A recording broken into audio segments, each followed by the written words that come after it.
यानी कि सर्वनाम। प्रोनाउंस पार्ट्स ऑफ स्पीच का सेकेंड पार्ट है। फर्स्ट पार्ट है नाउन, सेकेंड पार्ट है प्रोनाउन। काफी डिफिकल्टी आती है स्टूडेंट्स को इसे अंडरस्टैंड करने में, समझने में, क्योंकि इसके बहुत सारे टाइप्स हैं, काफी कंफ्यूजन भी है। सो आज मैं कोशिश करूंगी कि आपकी सारी कंफ्यूजन को दूर करूं with this video, and there will be a small quiz at the end of the video, so please watch it till the end.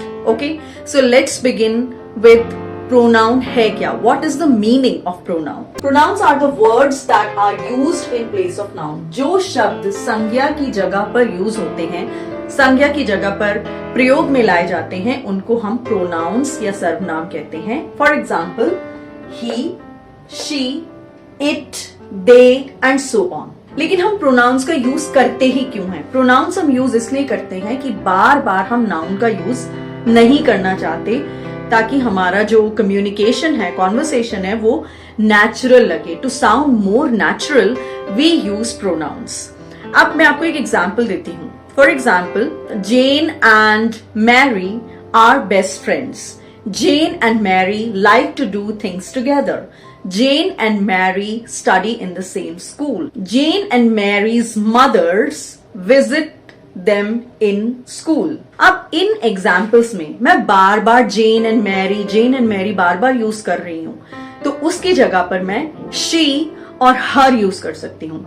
और जहां मैं दो को यूज कर रही हूँ, वहां पर मैं उन दोनों को रिप्लेस करके they लगा सकती हूँ। राइट? सो यही है इसका यूज कि हम रेपिटेशन को अवॉइड करने के लिए, to avoid repetition of nouns we use pronouns. This helps to sound more natural. अब हम देखते हैं कि काइंड्स कितने हैं। प्रोनाउंस के मेनली 7 काइंड्स हैं। पहला काइंड है पर्सनल प्रोनाउन। पर्सनल प्रोनाउन का मतलब है कोई स्पेसिफिक पर्सन और स्पेसिफिक थिंग। अब इसके लिए हमें सब्जेक्ट और ऑब्जेक्ट जानना बहुत जरूरी है। हमें पता है कि sentence is made up of 3 things, subject, verb and object. Subject जो कि एक्शन को करता है, एंड ऑब्जेक्ट जिस पर एक्शन होता है। Right? Subject is in the first place of the sentence and object comes in the end usually. तो हम सब्जेक्ट और ऑब्जेक्ट प्रोनाउन सर्वनाम देखते हैं। Personal pronouns are divided into 3 types, first person, second person, third person.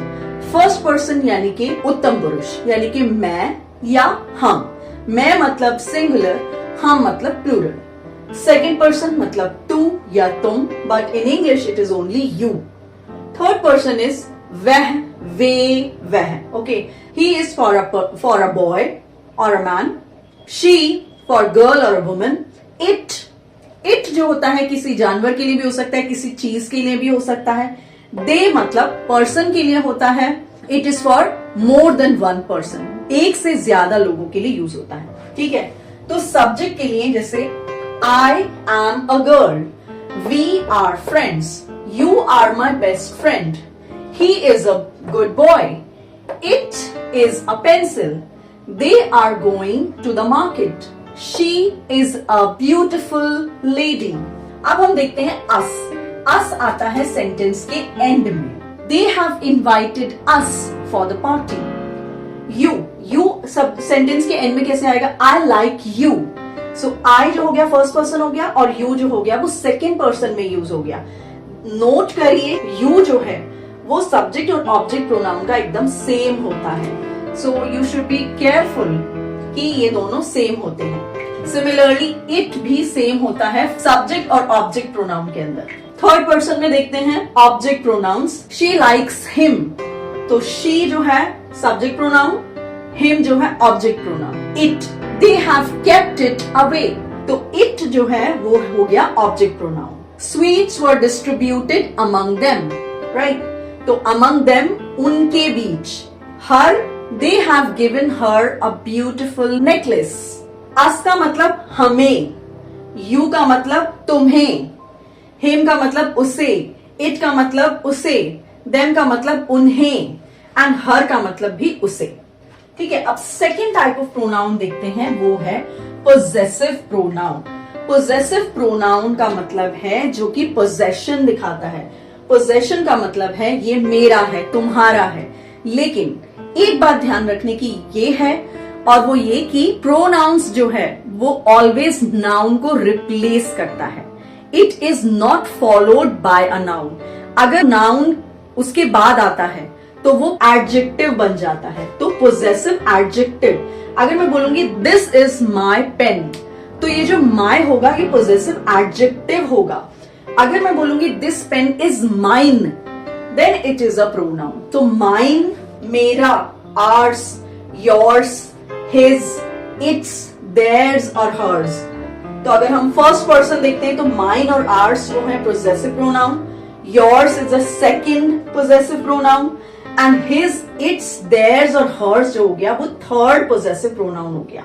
Okay, लेकिन अगर आप possessive adjective देखोगे तो my pen, our house, your book, its tail, his umbrella, her shoes, their bungalow.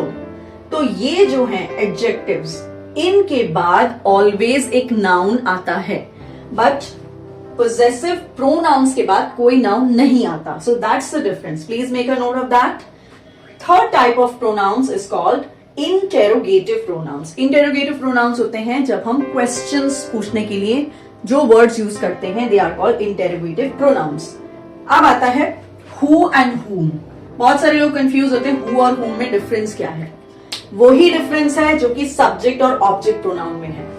Who is a subject pronoun and whom is a object pronoun. If you have any other confusion between the two, I'll make a detailed video on the difference between who and whom. Just let me know in the comments. What का मतलब हम कोई general चीज पूछ रहे हैं। What is your name? That is a interrogative pronoun.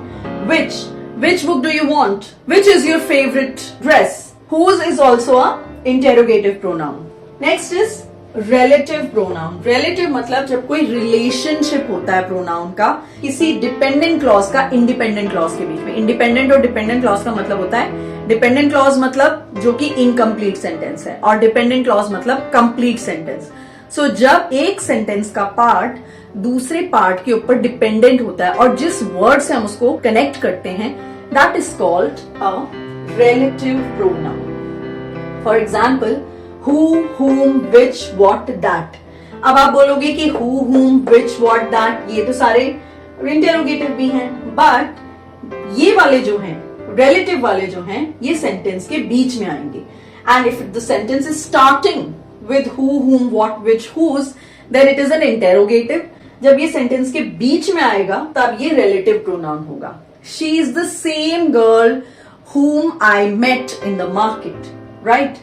This is the same pencil which I bought yesterday. So when you connect the two sentences together and the words, the connecting words that you use are called relative pronouns. Okay? Next is reflexive pronoun. Reflexive pronoun का मतलब होता है जो कि object की तरह use होते हैं और जब हम उसी चीज को या उसी पर्सन को दोबारा रेफर कर रहे होते हैं। जैसे I promised myself that I'm going to win the match। तो मैंने अपने आप को प्रॉमिस किया, तो यूज हो रहा है एज एन ऑब्जेक्ट, बट वो सेम पर्सन को ही रेफर किया जा रहा है। जैसे he dressed up himself, अपने आप उसने कपड़े पहने, right, and he built this house himself। सो जब हम सेम पर्सन को रेफर करते हैं और जब वो ऑब्जेक्ट की जगह पर आता है तब हम उसे रिफ्लेक्सिव प्रोनाउन बोलते हैं। और इसके एग्जाम्पल माई सेल्फ मतलब मैंने खुद, योर सेल्फ तुमने खुद, इट सेल्फ उसने खुद, हर सेल्फ लड़की के लिए, हिम सेल्फ लड़की के लिए।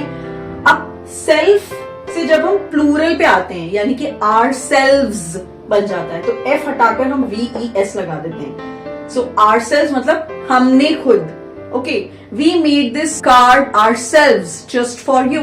ओके, तो ourselves and yourselves. If you जो है वो एक ऐसा प्रोनाउन है जो कि एक पर्सन के लिए भी यूज होता है और प्लूरल्स के लिए भी यूज होता है।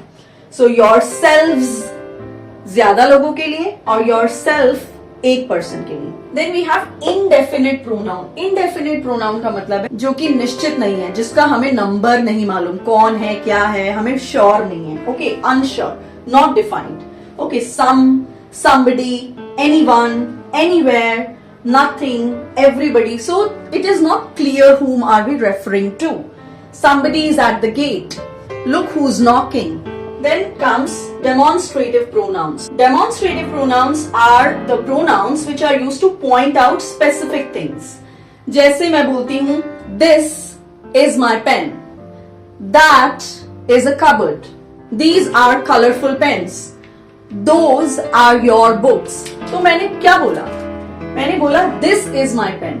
लेकिन अगर मैं इसको टर्न कर देती और मैं बोलती this pen is blue in color, तो मैं क्या बोल रही हूं? अगर मैं लिखती हूं this pen is blue, ठीक है, अगर मैंने ये सेंटेंस लिखा तो what I'm doing is pen क्या है? एक नाउन है, तो ये जो this है ये डेमोन्स्ट्रेटिव प्रोनाउन नहीं कहलाएगा, ये कहलाएगा demonstrative adjective, right? So please make sure जब भी ऐसे वर्ड्स के बाद this, my, it's, that, these, those, इनके बाद अगर कोई नाउन आता है तो ये वाला वर्ड जो होगा ये एडजेक्टिव होगा, ना कि pronoun, right? Pronoun by definition means that it is the word that replaces noun. So this pen is mine, yeah, this is a blue pen, then it is going to be a demonstrative pronoun. But if I say this pen is blue, then it is going to be demonstrative adjective. People do get confused between possessive adjectives and possessive pronouns, and demonstrative adjectives and demonstrative pronouns. So please be sure, if it is followed by a noun, then it is an adjective. If it is not followed by a noun, then it is a pronoun. Okay? ठीक है, तो ये तो main common type के pronouns हैं. कुछ और भी प्रोनाउंस हैं, वो हैं रेसिप्रोकल प्रोनाउंस, जैसे each other, one another, right? They like each other, they help one another. Intensive pronouns मतलब जो एम्फसिस ऐड करते हैं किसी चीज में.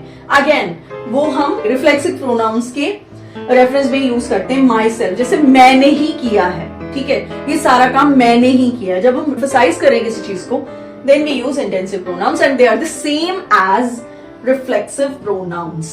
Okay, singular pronouns मतलब जो single हैं, you, it, he, she, I, और plural pronouns मतलब you, we, they, them, their. This is a simple short video on pronouns. Now there is a quiz for you to answer. So pause the video and try to answer the questions which are mentioned. Okay, so let's check the answers. Pronouns are the words that replace nouns. He, she, it. They are what kind of pronouns? They are personal pronouns. Us, them, her. They are object pronouns. They are also personal pronouns. Each other is a reciprocal pronoun. It was dash on the phone. It was her on the phone. My parents take care of me. That box is quite heavy. So in this sentence, that is a demonstrative adjective because that is followed by box, and box is a noun. Birds can flap their wings. Rohit, who was invited to my party, came alone. She is a great painter. That painting is hers. So I hope आपको ये पूरा pronouns का lesson समझ आया होगा. Let me know how much did you score and comment below. I'll see you with the next video. Till then, take care and stay safe. Bye bye.